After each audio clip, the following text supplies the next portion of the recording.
Hello, I'm Debbie Bell-Hosking for Finextra TV, here at Finextra's inaugural NextGenAI event in London, and I'm joined by John Eade of CACI, and we're going to be talking about the building blocks of AI.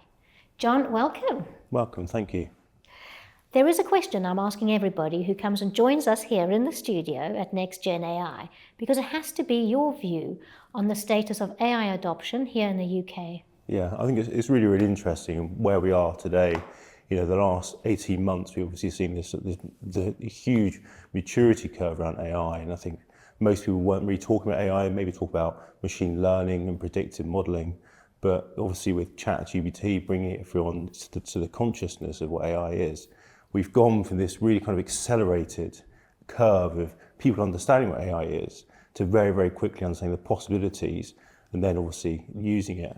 And I think where we are today really is people are really starting to understand how to use AI in a really, really good way. I think the limitations now are people are using it or organizations are using it in quite discrete ways, you know, in point-to-point activity, be it in marketing, be it in chatbots, decisioning. The next big leaps and bounds with AI is how we can bring all that together, join it together, improve productivity, and also improve the end-to-end integration of AI in organizations. That is so interesting. There's 2 points you've mentioned there. The first is something I'm hearing a lot today about how ChatGPT accelerated a sort of mass consumption of Gen AI. But now you're also talking about avoiding that streamlined approach, and let's look at what else it can do. When it comes to operationalizing AI and also getting the data right, what is your advice to organizations in 2 ways? First of all, getting the approach right and choosing the right technology.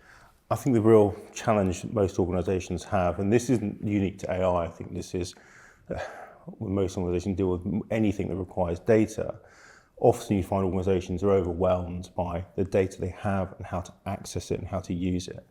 And I would argue that probably most organizations, especially legacy organizations that aren't digital first, that have volumes of data, masses of data, probably some data accessibility issues, probably some data quality issues, which hold them back from really being able to leverage AI or whatever it is in its fullest capacity. However, I think you're always going to have those problems one way or the other. And it's a massive task to really think about improving or resolving kind of data accessibility issues you might have or data quality issues you might have. You've really got to focus on the data that really is going to drive the value for your organization. And I talk about the Pareto curve when it comes to data. You know, you have 80% of the value of your data probably comes from 20% of your data. So focus on that 20% that's going to drive the 80% of the value. And you think about how you can use that. I think that's really, really key. Try not to be overwhelmed. You know, that's such good advice, because often I hear about people saying there's just too much data to deal with. Where do I start? Do I start small? Do I just go in big? And you're saying, actually, look at the data that's actually going to solve your problems. Yeah. It's going to give you value. Yeah, I think unfortunately there's a bit of a myth when it comes to data. You know, we talked, 5 years ago, pre-AI being mainstream, people talked about big data. Everyone's really excited about big data.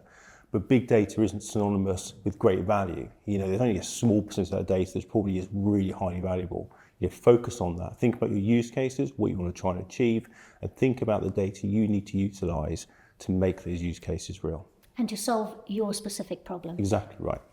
That's so interesting. Right, let's go into strategy 2025. Would you advise organizations to go for an off-the-shelf solution or perhaps build their own solution? Well, there's no one right answer to that. I think in really, really simplistic terms, I'm going to have my cake and eat it. I'm going to say both.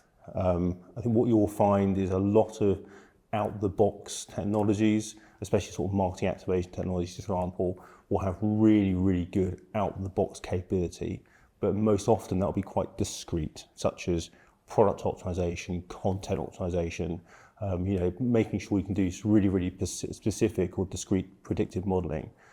What that is great for that activation tool or that channel, but what it isn't is great for your generalist business ambitions. So I think what we'll find and what we do need to do in terms of approach is think about what you want to do in those discrete channels, be it consumer facing, web chat examples, utilizes out of the box technologies for that. Then also as an organization, build your own models which are specific for your business needs, your business requirements, which aren't channel specific. However, what we're finding a lot more is those build your own technologies, build your own models are becoming far more easier. Likes of Snowflake, for example, the amount of technology they have with their AI capabilities, with their LLM capabilities, things like Bedrock from AWS. Even though organizations are building and should be building their own, there is a lot of out-the-box technology that makes that a lot easier. And when you said the best of both worlds, how difficult is it to have an out-the-box solution and then customize or build a little bit of your own? Do they talk to each other? Do they marry well? Oh, very much. And I talk about the pillars of AI being obviously strategy and data and integration. You need all those three things in place to make AI really work. And certainly in terms of integrations, if you are leveraging, let's say, a data warehousing or data lakehouse tool, such as just Snowflakes, where you have LLM capabilities within there, certainly it's very easy using that technology to build your models, build your AI predictive models, and have those integrated into your outbound activation channels and have those talk. So you can have your own AI models, your own LLM models, pushing data in or pushing decisioning into those activation channels for them to utilize the data to make more refined decisions. And on that word as well, decisions. John, thank you. I think this has been really useful in terms of sorting through what data to use, sorting through the data, looking at your solutions, maybe marrying a bit of in-house as well as off the shelf.